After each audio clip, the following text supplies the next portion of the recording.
Welcome back to the third and final part of the life of Michael Jackson. The question I'll be exploring is, did racism in the US and his harsh upbringing help or harm Michael Jackson? The US is a white supremacist, racist society. Yup, we're all swimming in it, and all of us regularly get it on our skin and inside our bodies. The secret is to clean ourselves off and expel it from our bodies before it does any permanent damage.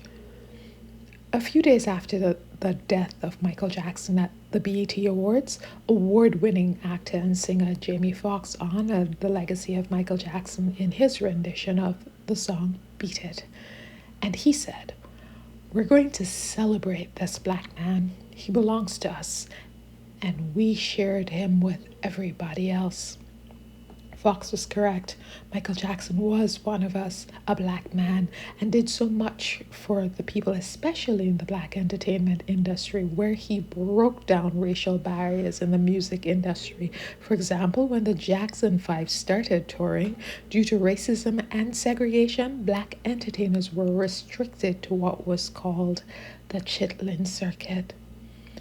But he helped to bring black entertainers mainstream.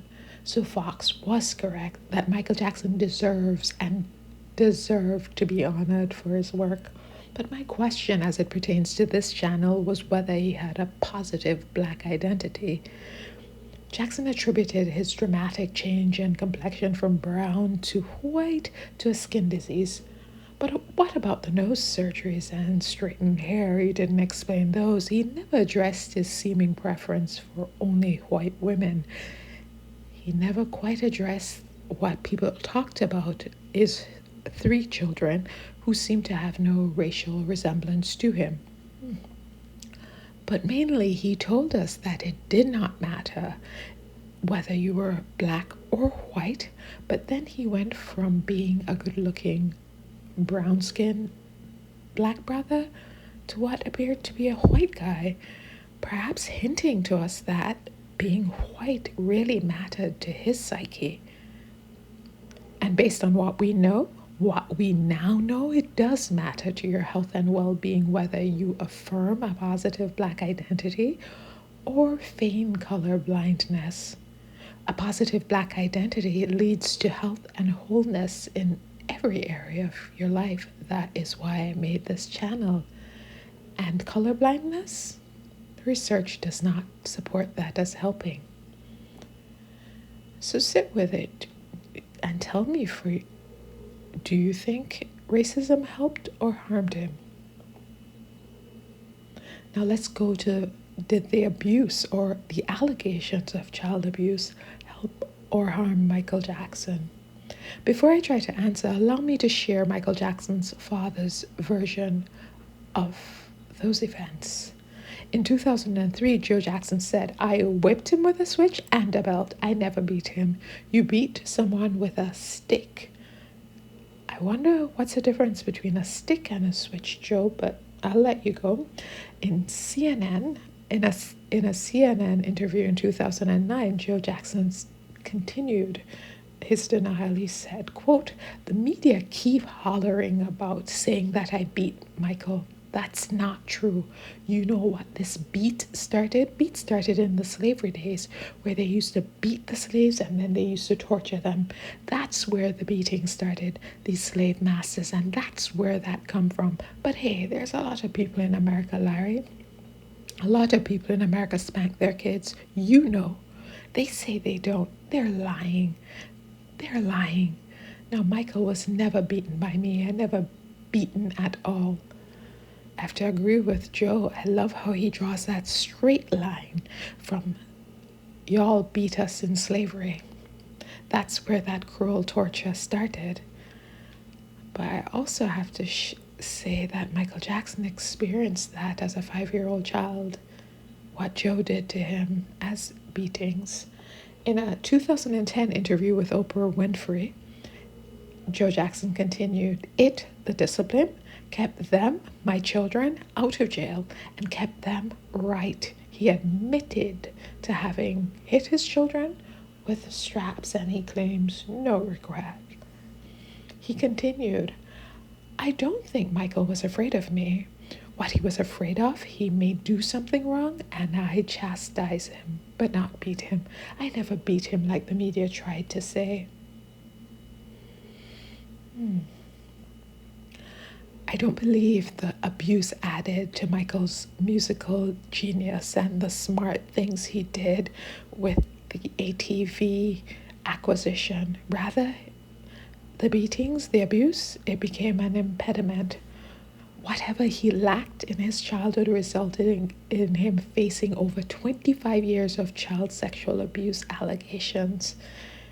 He made lots of money, but he was so stuck in his lost childhood that he spent over $100 million in building and maintaining this childlike palace called the Neverlands in Neverland Ranch in California. Also, he engaged in what appeared to be a super lavish retail therapy and died with an exorbitant, unnecessary $500 million in debt. That could feed maybe a half of a country or a whole country. Further, I believe the childhood abuse contributed to his early death. Michael Jackson died on June 25, 2009 at the age of 50, and his death was ruled as suicide at the hands of his personal physician. At the time of his death, Michael Jackson was training for what was to be his final tour, This Is It, and that was it. A tour that might have been able to take him out of debt and prevented him from having to sell the ATV catalog to Sony ATV. For 2 months, though Jackson had a grueling schedule, he was unable to sleep, and he was being treated by his private physician, Dr. Conrad Murray, who treated him with a cocktail of drugs as well as the lethal dose of propofol for his insomnia. Michael Jackson died within minutes of being administered the final dosage. He died of a cardiac arrest. And the trained, certified physician waited an hour before calling 911, citing some strange excuses. In my mind, Jackson's type of insomnia was trauma-induced. He did not need all the pain, the suffering, the racism to be great. Those things led to his trauma, and early demise. He was born a genius. White supremacy, racism, abuse are the devil's junk, and there were roadblocks in Jackson's life. Michael Jackson was a genius. His mother was right. He was gifted by God. Michael said his mother taught him that his talent for singing and dancing was as much God's work as a beautiful sunset or a storm that left snow for children to play in. I personally remember being a 7-year-old child in Jamaica and watching Thriller for the first time. Everyone rushed home to watch it, and those children who were not fortunate enough to have a television went to someone's house.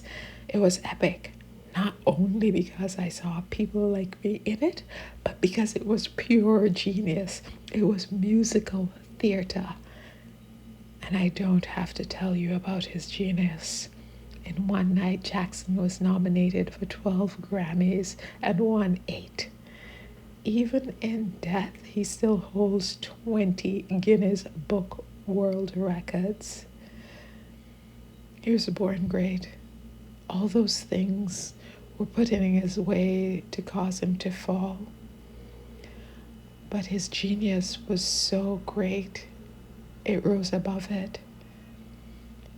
He should not have felt all the pain he felt. He should not have hurt in the way he did. He should not have lived trying to heal that trauma in the way he did. But that was it. That was the way. But you tell me what you think. And thank you so much for listening.